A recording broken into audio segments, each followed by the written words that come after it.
More medications, less health. Something's broken.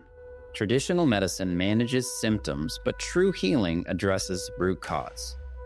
I'm Josh Rimini, pharmacist turned healer.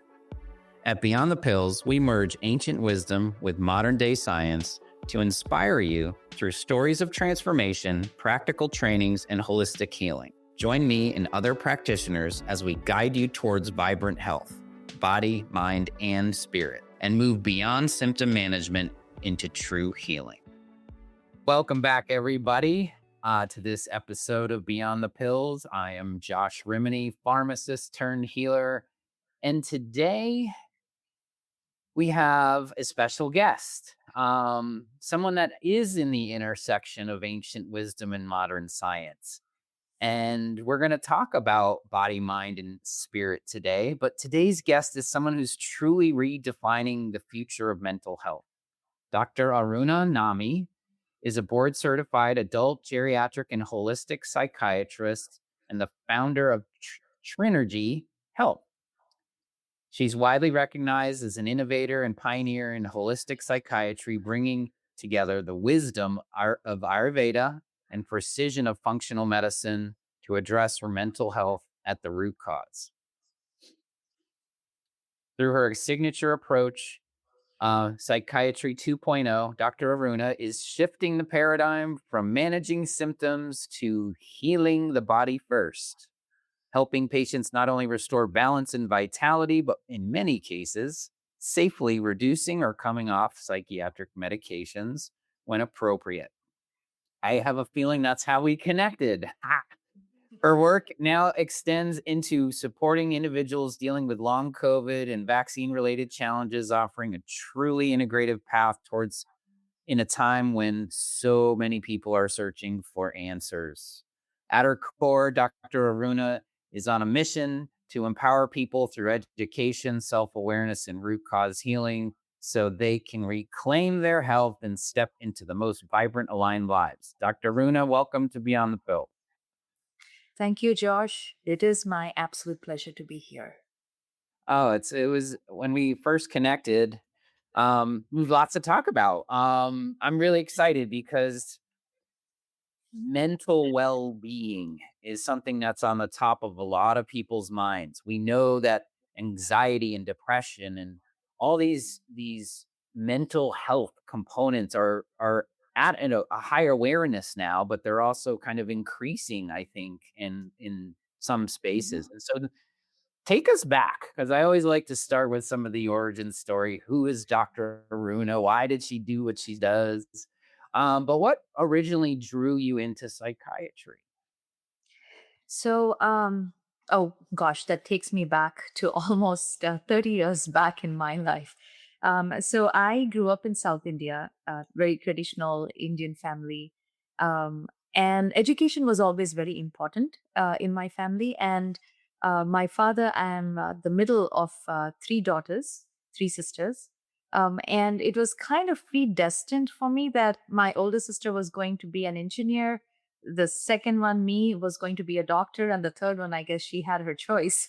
But it was kind of so. And in India back then, and even now, after you're 12, you can get into medicine, engineering, all of these professional courses become open. So I didn't have to do a 4-year degree. So I was very young. Like I said, it was predestined, it was chosen for me. But I did like the idea of being a doctor. And so, I got into medical school when I was 17. And it was only and I had no idea what specialization I was going to do. But in that undergrad, when I first came across psychiatry, I still remember. And I would say luckily for me, growing up in India, I was shielded from a lot of the psychiatric terminology. And I would see people struggling. I mean, different it's not that I was not exposed to mental illness, that was there, but the overuse of psychiatric language in the common lexicon did not exist. So I literally came across the word schizophrenia as a medical student, and when I read about it, that delusions and hallucinations for the first time, I was blown away by, like, you could have your own internal movie going on, is how I saw it. And as a teenager, I found it hilarious, but also extremely fascinating that the brain could do that. So that was the first seed which made me, consider psychiatry as an option. And then it was in my internship rotation. So much of medicine is actually apprenticeship. I got to work with a really wonderful psychiatrist who was introducing us students, interns, to the psychodynamic concepts, but also the biological basis of mental illness. And India actually has one of the very, very top rated psychiatric institutes. It's called NIMHANS, National Institute of Mental Health and Neurosciences. And it's directly under the governance of central government of India. And right then, as an intern, I knew that I wanted to go into psychiatry, and I applied for NIMHANS. There was an entrance exam, competitive exam, and only 14 seats, and I was one of the 14 that got into the program. And I loved, NIMHANS, my 3 years as a resident, and then I also worked as a junior faculty teaching. That besides other things like marriage and having babies, they're all high points. But Oh, as a those things, just those things. Life. Oh, but Demands truly is my alma mater. I got to work with so many wonderful psychiatrists. And back there, when now, unfortunately, the insurance problems are, it's crazy. The medical world in India is just as crazy as it is here in the US. With one big advantage that people are very aware of what is happening and they're fighting back right at the start. But when I was there, there was no insurance industry at all. We were working with the indigenous population who barely had any money, but our stability was taken care of by the government. As a resident, I was drawing top salary. I was being paid. So that part was taken care of. All that was expected of me as a resident was to study and to take care of the patients. And in a world class, really excellent support system existed for us there. So I really look back on those years with a lot of fondness. And every time I go to India, I go there. I It's a love it. beautiful place. It's a beautiful place. And in fact, it was started, the hospital was actually built in the 1940s, even before India was independent of British rule.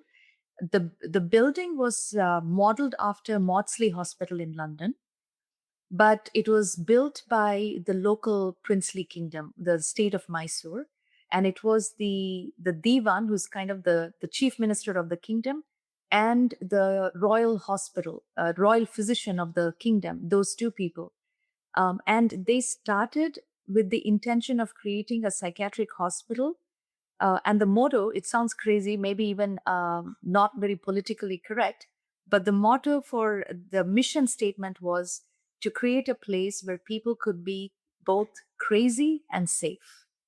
So the central architecture is all, it's a garden. It's a beautiful it's a garden that is built, and all of the units are built around the space, around the garden.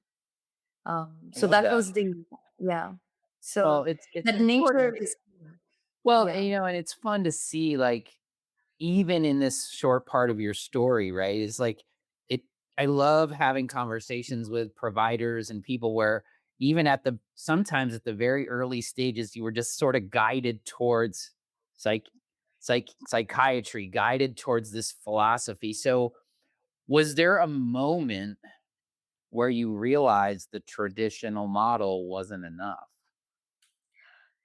That came with becoming a mother. So, Okay. yeah. Talk about that. Yeah, actually, the first inkling was I was still a first year resident. This was in 1999. I just recently did a post about that, yeah, for my social media as well. Very early on, and one of my teachers told us that everything to learn about psychiatry, the theory of it, we would learn it in 3 months because it was very simple. It back then it was the chemical imbalance theory and the psychiatric medications for schizophrenia, antipsychotics, and everything was, it was very, very simple. But he told us but the real healing in psychiatry is about the relationship, is one thing that he mentioned. And the second thing is that we really need to connect with the heart and soul of this profession. So that always stayed with me. And the third thing he said is that anybody can become jaded in your profession until you find ways to reinvigorate yourself and reinvent how you're showing up each and every day. So these are some of the very foundational lessons I received in that place that stayed with me.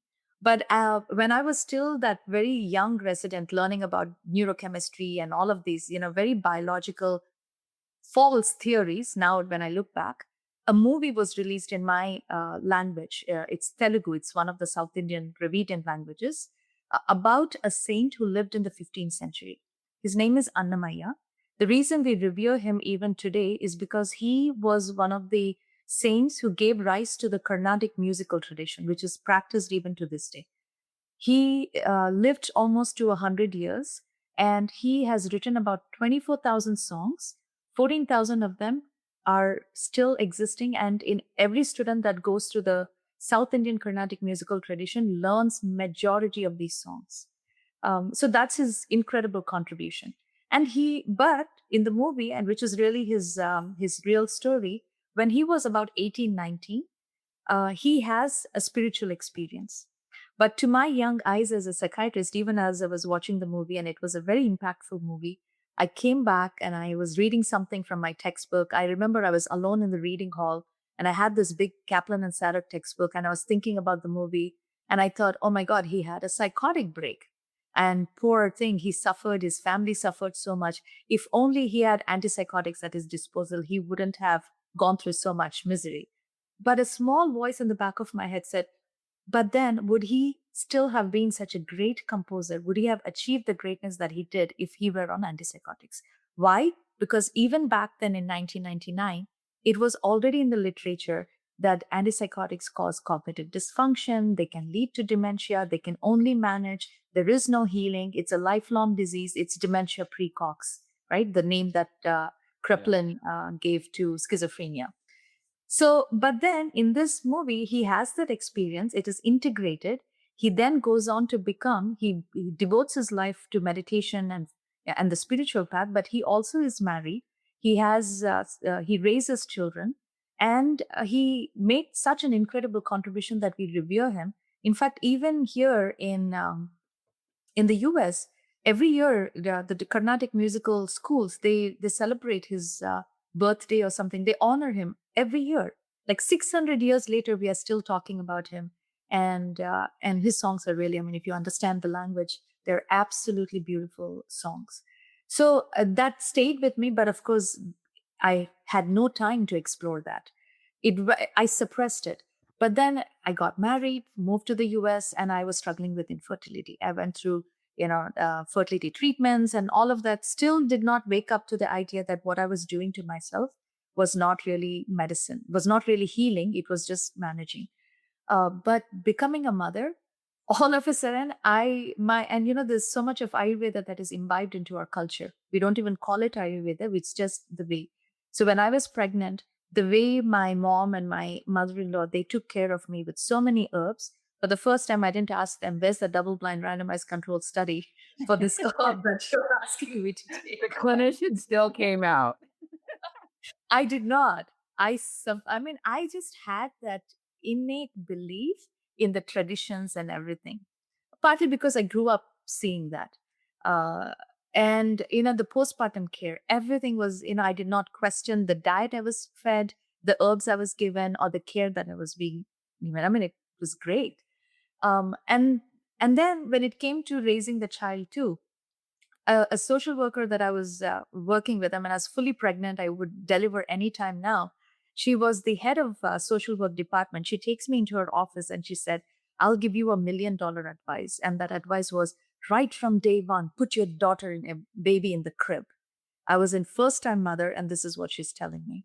And everything in my fiber, I mean, everything about me, really, I didn't have the voice to express it, but I really wanted to tell her, take your $1 million advice and take it. I don't want it, because deep down I knew that's not how you raise babies. It's, the mother baby bonding is with the close contact. And after I delivered her for 3 days, I did not part with my child. She was literally skin on skin on me. That's the level of, the oxytocin drive and everything. And babies too, they need that. So many of the things that I was being told by the system and what I was experiencing at home really did not match. But instinctively, intuitively, I completely did not listen to what the medical science was telling me about how I should be as a mother, when I should introduce solids, how long I should breastfeed, everything. And I simply just trusted this. But even then, I was still in residency, fellowship, didn't really explore. But my second pregnancy, I was working, I had more time. And again, very quickly, like throughout my pregnancies and lactation, I wouldn't eat out at all. And I would always take my lunch. This was my second pregnancy. I forgot my lunch, I don't know how. And I went there to the hospital and I was hungry. I'd go down to the cafeteria, it was in the basement. I take a look at what was on offer, and I decided that it was not good for me or my baby. And then this time a thought came, okay, if it's not good for you, how is it good for the people up on the unit? That's when I decided to ask Dr. Google. And I started to explore the role of diet and nutrition. Up until that time, yes, some deficiencies can cause dementia, all of that was there. But really for depression, for anxiety, for schizophrenia, nothing that was not even entertained at all. So then I started to come across studies that were looking at fish oil for psychosis. And it just that I was at that point where I had the time and I had deep interest now because of my own health issues. And my first holistic medicine conference was in October of 2013, where I was, I attended a lecture by Dr. Patrick Hanaway from functional medicine. Yeah. And that blew me away. You know him, right? Yeah. I was actually at a PLMI conference and he was there. And so he... Yeah, I met him. He's a great guy. He was one of my professors in IFM training, but I've met him speak post training, and he's just a really, really good guy. And he's very energetic now. Oh my God, he is. Yeah, the science and spirituality, like he'll be on the show soon because he's one of those guys that it's just in line with that for sure. Yes. Yeah. So, I mean, his lecture is like he's describing in his talk, it was an introduction to functional medicine. And he presented the story of a woman in her 40s with anxiety, fibromyalgia, chronic pain, and blah, blah, blah. And she carried like 20 diagnoses and she was prescribed some like 20, 25 pills, if not more. And in working with him in 2 to 3 months, he was able to kind of like really take care of all of those issues and then safely help her come off. I was like, that's me. I want to be that kind of a doctor. So I did, approach him, talk to him about, what should I do as a psychiatrist? And he said, come to IFM. But then he also said, you should do Ayurveda. This is all Ayurveda, what we're doing. We are bringing the testing and the modern science to it, but really you should explore Ayurveda. So I took him at his word and I decided to pursue both functional medicine and Ayurvedic education. And this was, so from 2013 to 2015, I would say I devoted myself. I got my diploma in integrative and holistic medicine, started attending IFM, their modules, and then also started to study Ayurveda from Maharishi Ayurveda. So a lot of, everything was jumbled. I will say that IFM training gave me the structure and the framework, even to incorporate Ayurvedic medicine. And it gave me, because, I've, when it comes to medicine, I think in English. So taking Ayurvedic principles and then functional medicine gave me that framework and the tools to be able to translate both sciences and, create a marriage between them. And I was my first patient. I was diagnosed with Hashimoto's, like I said, PCOS, infertility. And using these two modalities, especially the Ayurvedic detox, I was able to reverse all of these conditions. And then I couldn't practice the same way in the hospital. I mean, I couldn't just go on give medications. And I began to butt heads with the system. And by 2016, I couldn't stay there anymore. So I quit, started my practice, innovate. And I started just doing the bare minimum, people were getting better. But then, of course, I learned a lot. So from 2016 to 2022, I would say that I was still, just seeing patients on a month-to-month basis and just trying to, did not have this bird's eye view kind of a thing. And then I realized that everybody, I was doing some similar things that I was, in a lot of, as I was having that self-awareness even about what I was doing. And if I wanted to give it a language, a format, a structure. And that's how I realized that, okay, there's only three things I'm addressing. It's only three root causes: diet and lifestyle, trauma, and environmental toxins. So that's how the DTT framework, I was right. I started to write my thoughts into a book in 2021. That's how, that's why journaling, writing really, really useful. It takes our scattered thoughts and gives Yeah. it order. And that's when I realized that this is what I was doing with patients. And I love it. yeah, and then from that framework, then I saw how what the sequence also matters. Like, you cannot do trauma healing before healing the body, before getting the gut in order. And so I started to organize it. And that's where in 2023 I sat down, put it on paper, and then started to offer it to people in this 3 to 6 month program. I mean, people can do 3 months. I mean, it's meeting the customer where they are, kind of a thing. But the full program is 6 months, where we include the Ayurvedic detox, which is panchakarma as well. I So love it. So much common threads in history, right? I love that you have this personal. Everyone that gets into what I call healing now, the healing arts, and is has a personal attachment to it. There's no doctor school, pharmacy school that says, you're just going to be a healer and that's what you grew up. Like, no, like in our culture, like you said, you grew up, there was some level of, well, you're going to be a doctor. Okay. Well, and then it goes to that whole analytical side, but then your personal side is that beautiful experience about pregnancy, what you're putting in your body. Very similar to my wife's story too. When we were having our first child, she read a book called Eating Animals.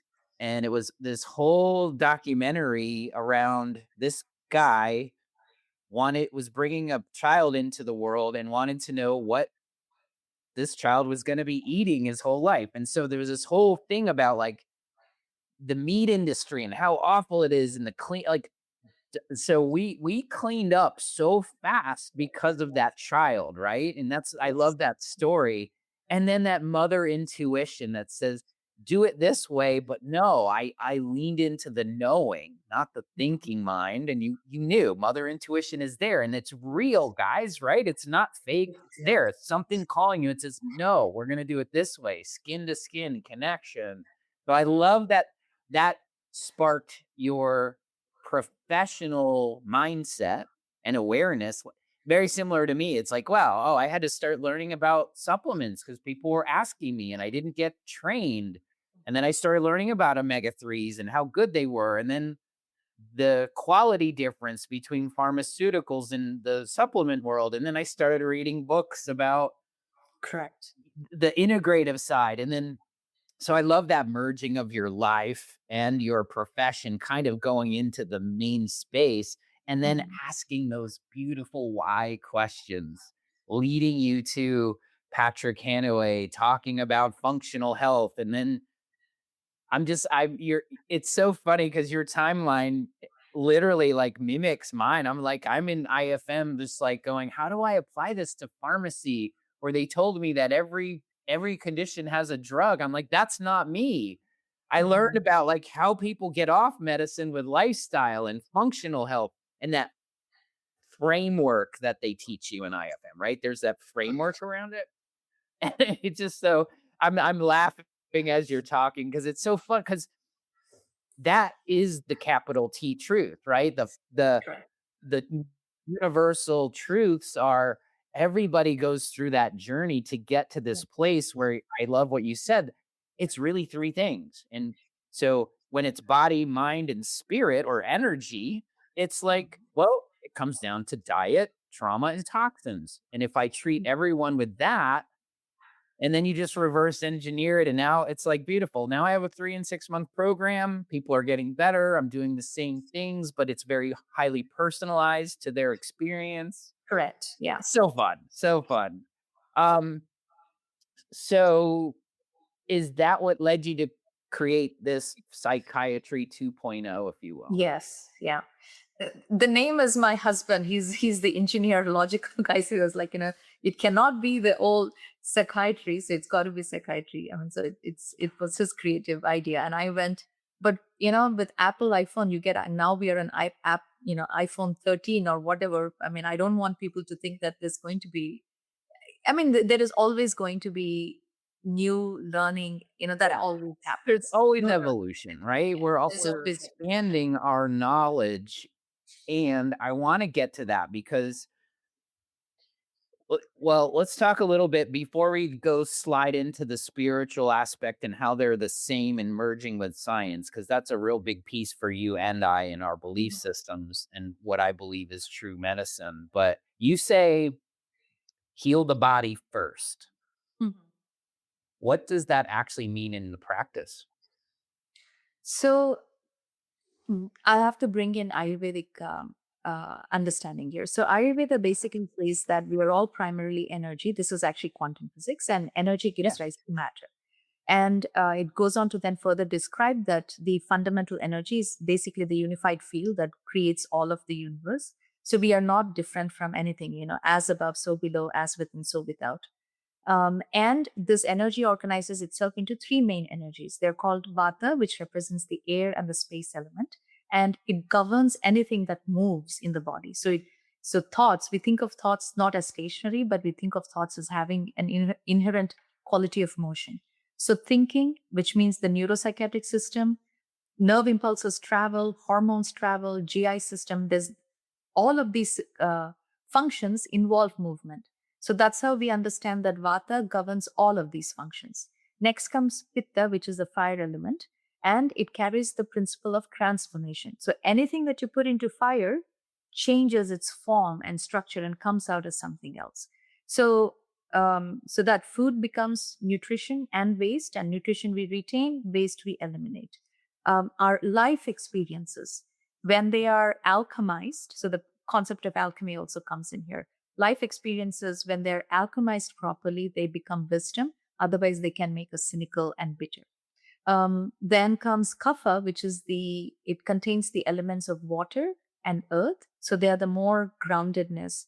It represents the principle of cohesion. So it's about bringing things together. So it gives us our skeletal system, musculoskeletal system, the lubrication that exists in our body, all of that, and it brings things together.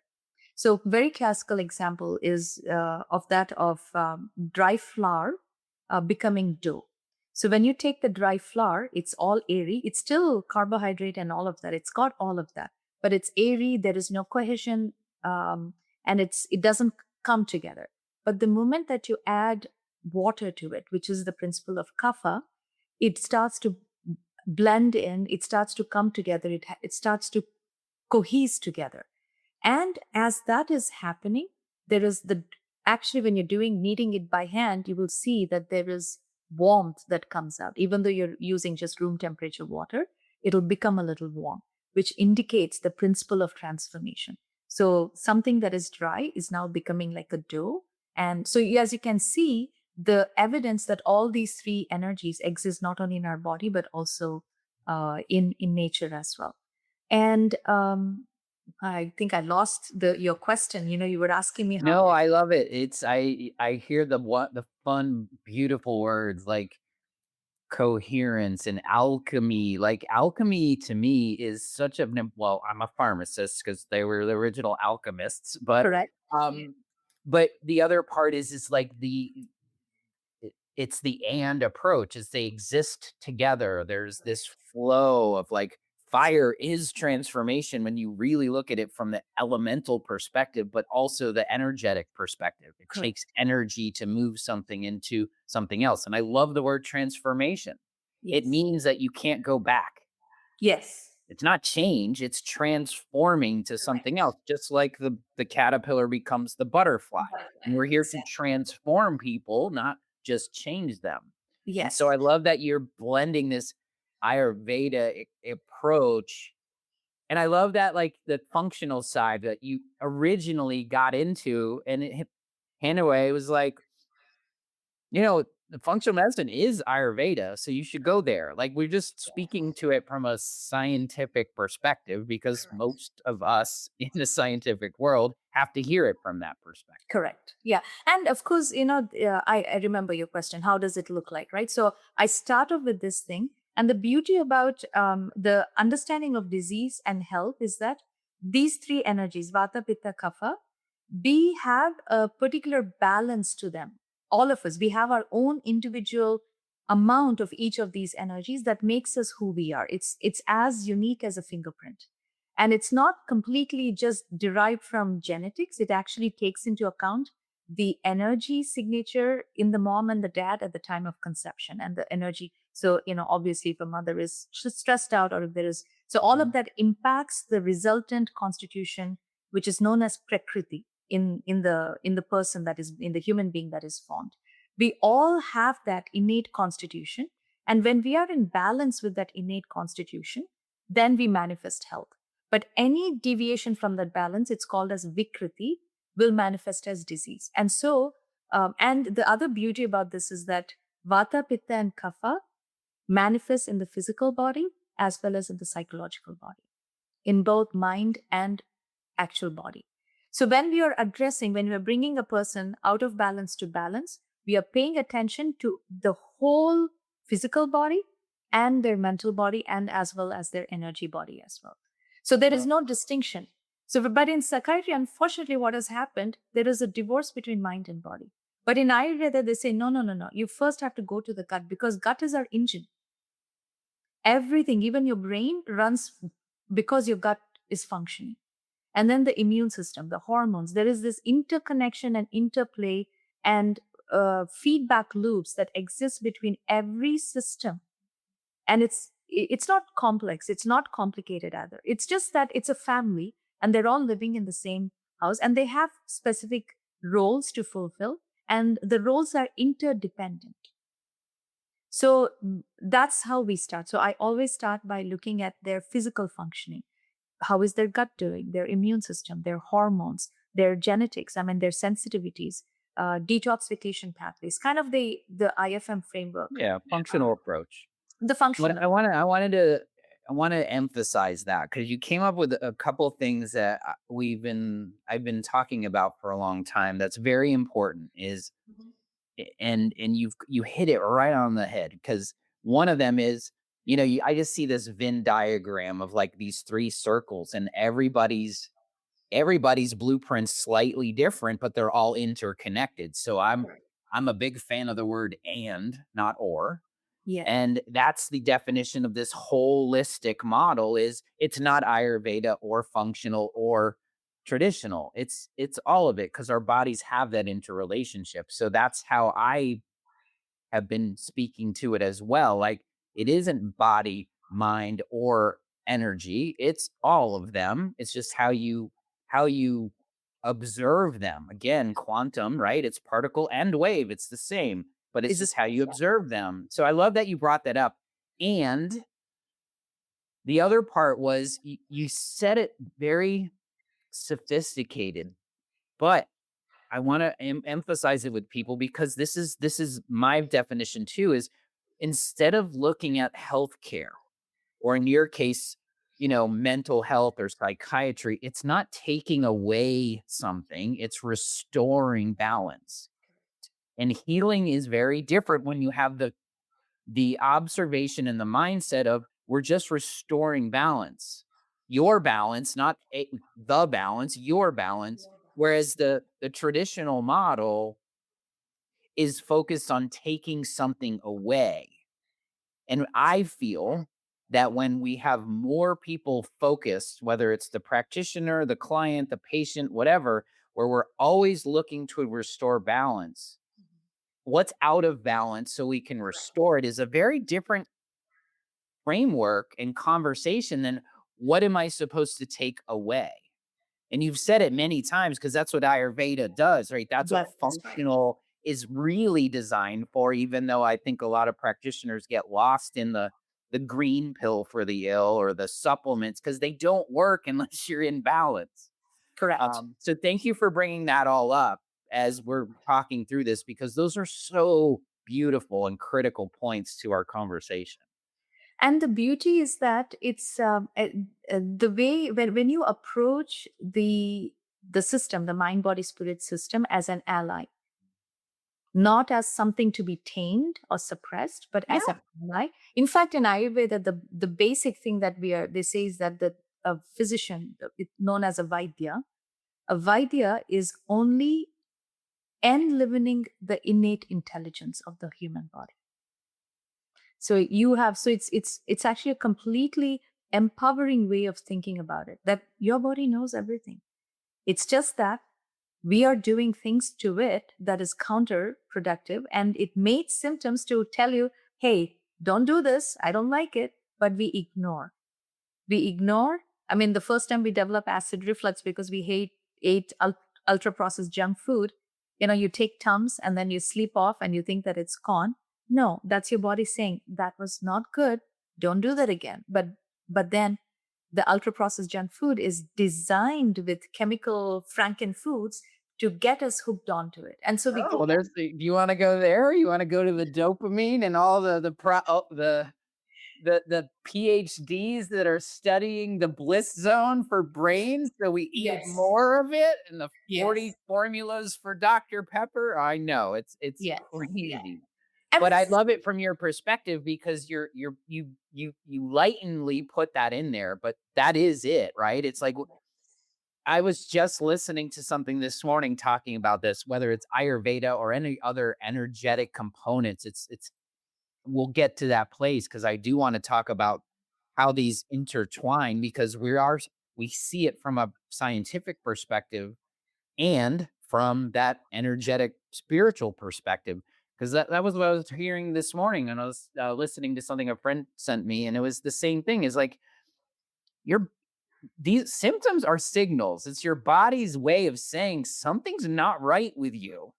And it's yeah, just you. It's not like anyone else. It's you. And it's like whether you eat something wrong, you think something wrong, and it doesn't align with your soul print or your being.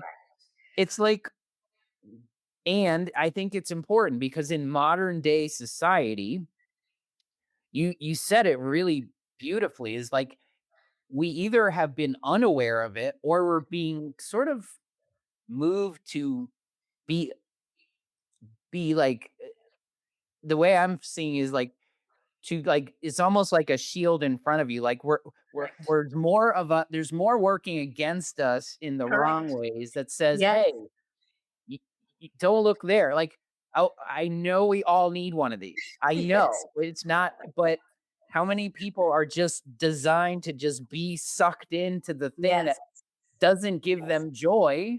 yes. Yeah. And so thanks for enlightening folks on some of that.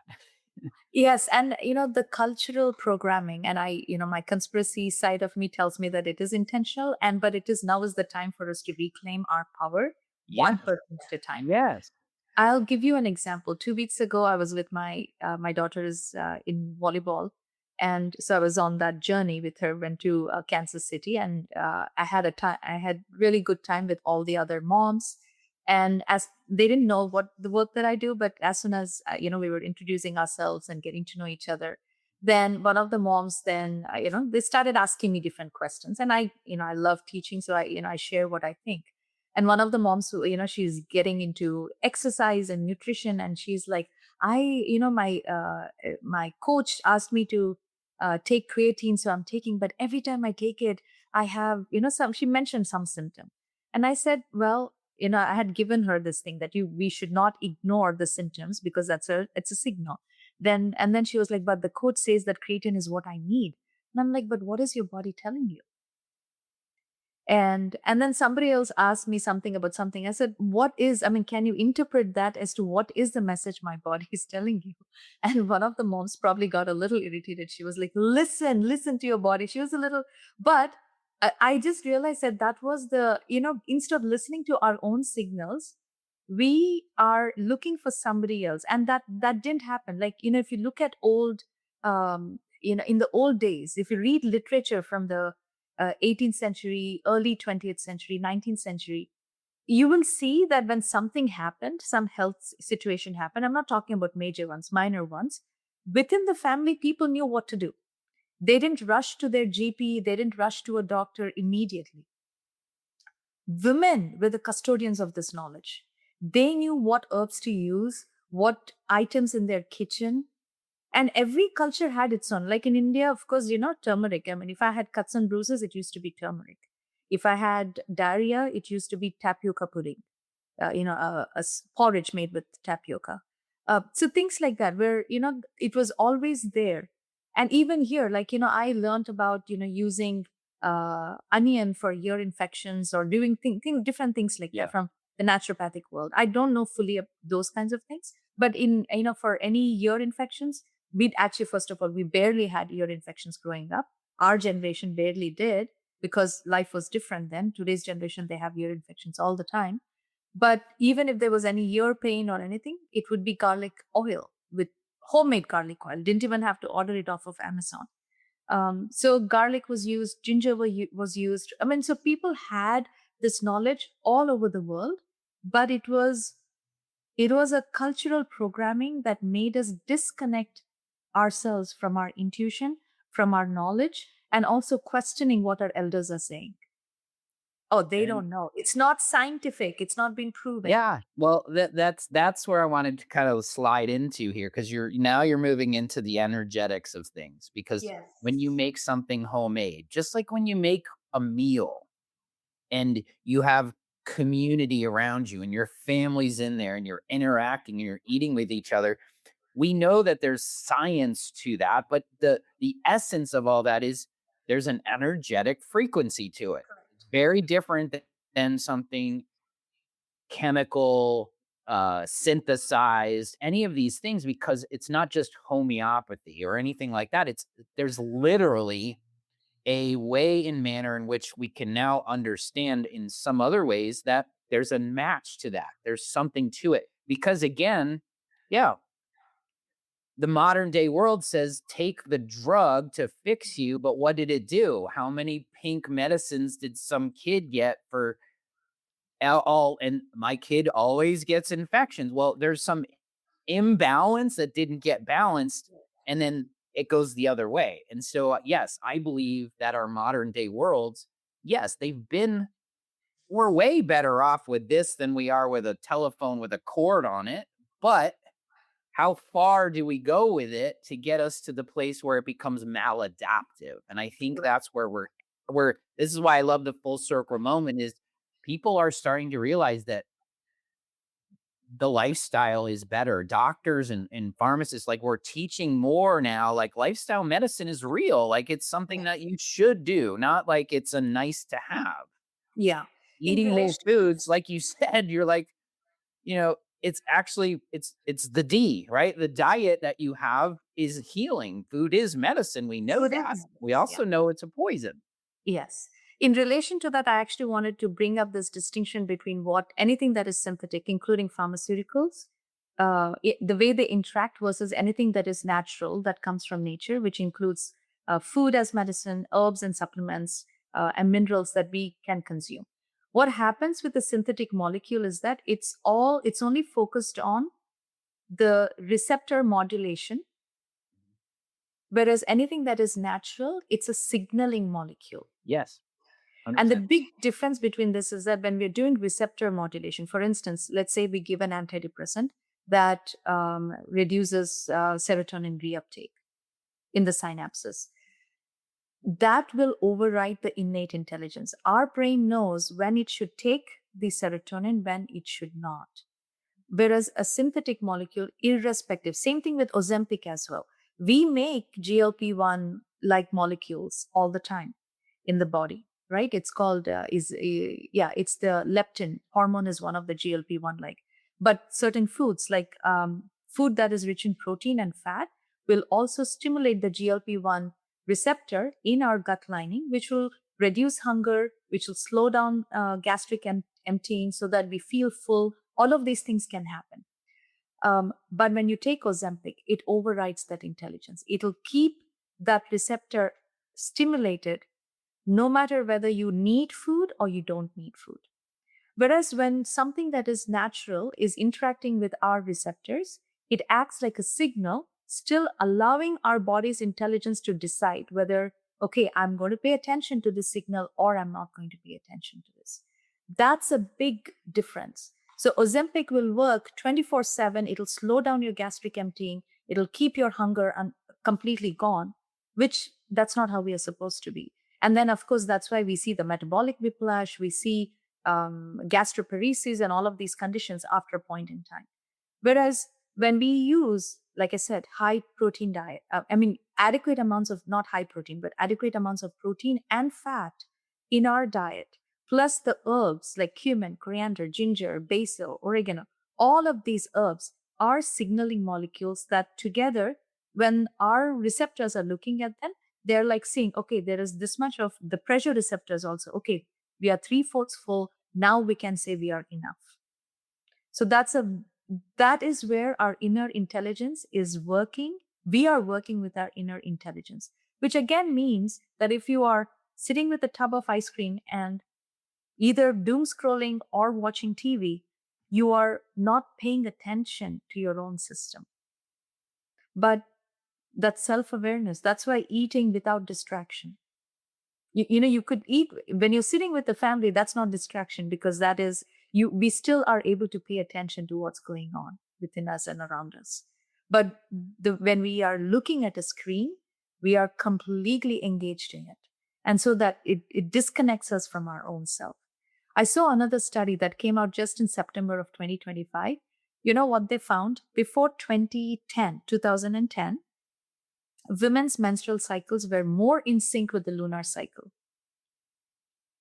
After 2010, and they linked it to introduction of the more sophisticated smartphones was one of the things. So blue light exposure later on in the night, and the smartphone addiction. These are the two things they said have contributed to the disconnection of the women's menstrual cycle to the lunar cycle. Which is also just the same conversations we're having, right? Is like, when I talk about receptor theory, like, I love how your analogy, like your thought process is, for me, it's using these principles, like you said, to restore balances. We're putting in signaling molecules that are helping the body do what it's supposed to do biochemically, energetically, all of those modalities. Because again, we both believe our bodies are the most sophisticated things on the planet. And so we can do that. So I always say, like, drugs are like light switches. They're on or off. That's it. You got nothing else. And signaling molecules are like a dimmer switch. You Correct. can use them when you need them. You don't need full bright lights at night. You can turn it nice and down. And so the body adapts. These are why I love adaptogenic herbs too. Yeah. So I'm glad that you brought that in. And then again, the disconnection, I'm just all I'm talking about now is biorhythms. Yes. Putting everything in rhythms, whether it's testosterone or hormones or circadian rhythms or cortisol rhythms, and you call it cyclical rhythms with your cycle, not attached, like being unattached to nature. And more blue light exposure is knocking down the system that's literally signaling you to be out of coherence. Correct. Yeah. I love that alignment you brought people through. Thank you. Yeah.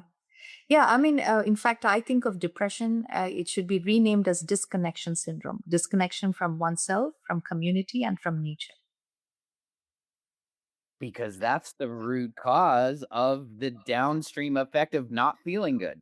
Not feeling good. Right? We will If not you're feel sad, good. depressed, angry, whatever those negative, lower vibration emotions become, is literally the end effect of you being disconnected, whether it's to yourself, to community, to nature, to oneness. I love that. Yeah. That's the movement right there. And your field is like, let's just rename these things so people understand what they actually are. Yes, yeah. And the fundamental root cause, I mean, this is how I love Ayurveda for this. The fundamental root cause for all disease in Ayurveda, it's called pragya aparadha, which basically means mistake of the intellect. And the mistake that our intellect is making is that we are all alone, that we are nothing but a minuscule, disconnected speck in this universe that has no meaning. When we feel that, that is the root cause of all disease. And the antidote to that is to feel connected to a greater power, to a greater community. And that because our self worth doesn't exist in isolation, it's always in relation to something else. And that something, in of course it takes on a very spiritual tone. In Ayurveda they say that our self-worth is a direct reflection of the higher power, because we are made in the image of the creator. We are Right. the creator. Well, and I think there's a universality to that. And I think that's what you and I are so aligned with is we there's this new, I believe we're starting to use these in the same conversations now, right? Science and spirituality, because they're not separate. They want. They're just different ways of approaching the same thing, which is there is universal truths. There's universality in being connected to something greater than you. We all feel that. And that's a direct out picturing of your health or your dis-ease, whichever you want to see it as.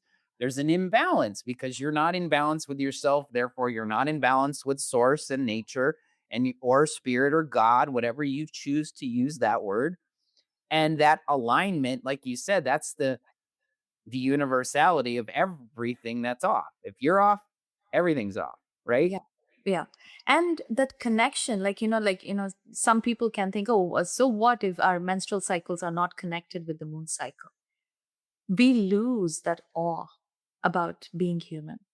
And I mean, just look at, I mean, this, if you pay attention to it with this sense of awe, everything is wonderful.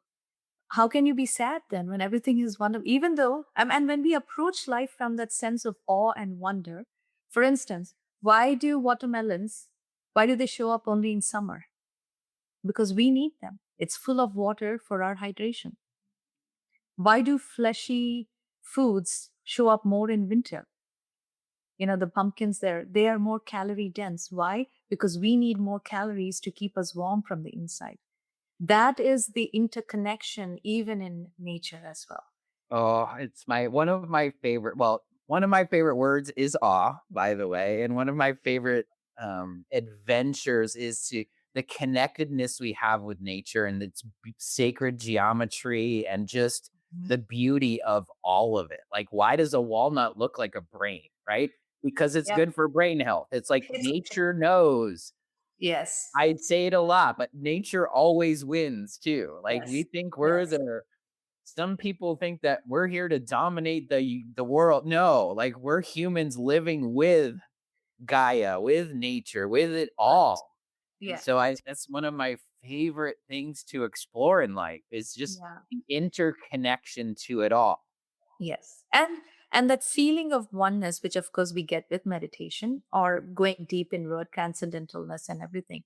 That is, and Joe Dispenza's work tells us that we release DMT and all of those molecules when we get into that state. That is the bliss consciousness, and it is accessible to every one of us. It's not going to come from the outside, it comes from the inside.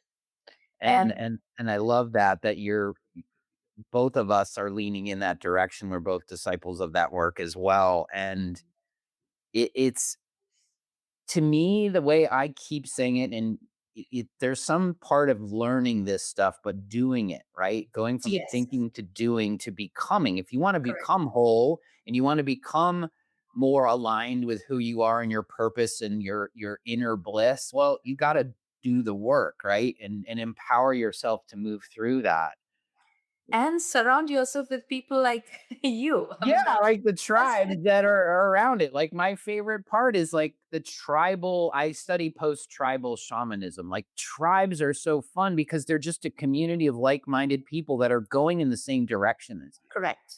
Yes. So we all need guides. So we all need some guru in our lives that's going to be there to support our journey. But we're the ones doing the work, just like a sports analogy, right? For the guys and the people that love sports is like the coach does not play the game. Mhm. The players play the game. The coach is there to guide you along and give you those give you those bits of wisdom because he's been there before, right? Correct. There's no level to obtain in consciousness or in health. It's just where you're going. So let me throw some, I would love to go longer, but we got to wrap some stuff up. So I want to go a little bit more, let's call it rapid fire here. For someone listening who is struggling, especially with mental health or some issues, where do they even begin? Oh boy. There's tons of resources online. Um, I do have a ebook that's actually, that can be a good starting point. It's, Cool.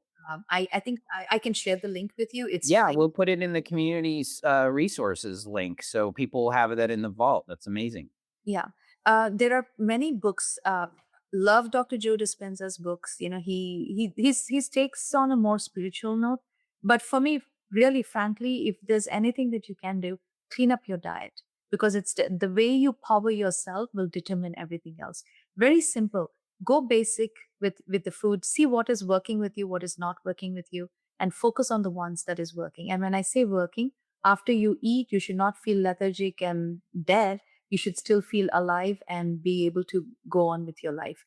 And sleep wake cycle: wake up before 6 o'clock, go to bed by 10 o'clock. Try not to eat after 6, maximum by 7 p.m. What else? I mean, and drink plenty of water. Make sure and get in movement, get in sunlight. Work with all of these free resources. Get up and go face the sun for 15, 20 minutes, first thing in the morning, then midday, and at sunset. That's your free infrared light therapy. I love it. See, I love the simplicity, right? Wellness made simple is something I say a lot. And you just said it, clean up your diet. You also talk, you be mindful when you eat. Mindful eating is so important. Take a blueberry and just look at it and just spend time with how it tastes, how it feels. Like that mindfulness to eating is a really big piece because you said it. You're on the screen, you're just shoving food in your mouth and you don't even notice if it's bad for you. So cleaning up your diet, nailing some good sleep habits and some good sleep and understanding that there's a cycle to all of that. Right. So yeah, these are simple, no and low cost things everyone can and should be doing. They're not nice to haves. They're needs to haves if you want to feel healthy, right? Yeah. Diet and lifestyle is fundamental to feeling good about. And really, first, so the fundamental thing is that get to know yourself. Just see what, and ask this question: what is loving me and what is not loving me? That will tell you how you need to live your life. Like, if whether it is a food or a clothing or makeup, anything that you're doing, or the time that you're sleeping. If you're watching a movie and waking up, even going out to restaurants. I found a really good restaurant yesterday in a town nearby. Loved the place, and it was made so well. I'm going to go there. But there are other restaurants, fast food. I know when I eat them, they make me feel bloated. The next day, I do feel lethargic. I feel more puffy. Not doing that. Pay attention, because only when we pay attention to our own self. So if I were to drill it down to one thing, I would say self-awareness. How are you in a given situation? How are you feeling is the biggest indicator that will tell you which way you need to go. And always look for your own internal joy. It's not selfish at all. Do things that make you feel good on the inside. I love it. That's And it. the way I look at that barometer for me, yes, it's a love thing. And what I say is like, did it give you more energy or did it give you less? Did you feel litten up or did you feel down? Right? It's like even if you make a decision about something, how did you feel about it? Like if you check Yes. in with yourself, because that's what alignment is to me. Whatever Correct. lights me up and gives me energy, I do. I go towards it. And it's Correct. easy, right? We're all have a human experience. It's not terribly easy all the time to do that, but when you have that mindset. So that's how I look at it too. That's Yeah. that's Yeah. And And we know there's a knowing inside of us, right? You know yes, that was good for you if you just paid attention, right? correct. Yeah. Actually, there is, I mean, our intuition was always, always on the mark. There's a story about, I think it's with Ted Bundy, one of the serial killers. A woman had gone out with, with him, and she just felt very uncomfortable. She asked to go to the restroom, and she called her brother, who took her from the back end of the restaurant. Apparently, she never, and then she couldn't name it. She didn't know what was going on, but she listened to her intuition, and that's how she escaped whatever harsh future may have been in store for her. I'm giving you a very egregious example, but even No, but just pay that's attention to important, it. right? Because sometimes you have to be able to hear in order to listen, right? Yes. If you can't just there has to be some calming of that. That's why I love my morning rituals and my evening rituals is to Yes. center myself so I can actually hear the voices coming up or the feelings. Everybody has their own way of knowing, not thinking, Correct. but knowing. So love Yes. that how you move that. Yeah. Well, where can people connect with you and learn more about your work? My website is trinergyhealth.com. So that's Trinergy health.com. On social media, it's the same handle, Trinergy Health, Trinergy Health. And my office number is 262-955-6600. I do create a lot of content. I really love doing that in the sense I like to teach, so Yeah. people should be able to. And YouTube channel, I do share patient stories as well to show what is possible. Again, that was I started doing it um, when my license was a little bit threatened by powers that be. I was like, okay, I need to have some sort of evidence that I'm not harming. Evidence-based theories to I love it. It's so fun because yes, like Yeah.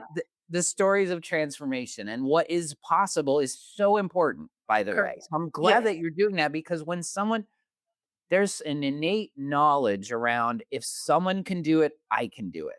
exactly. I've lived my life that way, but everybody can understand that. And so when they Yes, see the stories, it's like, oh, that is me. I can do that. So I correct. love Yeah. that. That's very positive. That's got good energy to it and it works. Yes, it works. Yeah. And yeah, it's very gratifying to see. And for me personally, to see the transformation is incredibly rewarding for me. Oh, I for me testimonials aren't for marketing. They're literally for me. Like I love showing people, but I also love showing like, it helps me like, that's the part that lights me up is when somebody did have a transformation because of one thing they might have heard or did that allowed them to go, and that's how we do well in the world and do well from it, so thank you Yes. for that. Yeah. Well, we'll I, we'll post all of your links in the community resource. If you're not a member of our community yet, it's free to sign up. There's a $95 a year if you want to get additional resources, and we gift people supplement right off the bat to give that an even exchange. But go beyondthepills.com. We'll get you all of those resources and we'll link you as the expert in there so they can get to you. Trinergy.com. Dr. Aruna, trinergyhealth.com. Sorry. Trinergy Health. Health, Trinergy Health. trinergyhealth.com. Thank you. That will all be posted so people can go and find those links. Um, Thank you.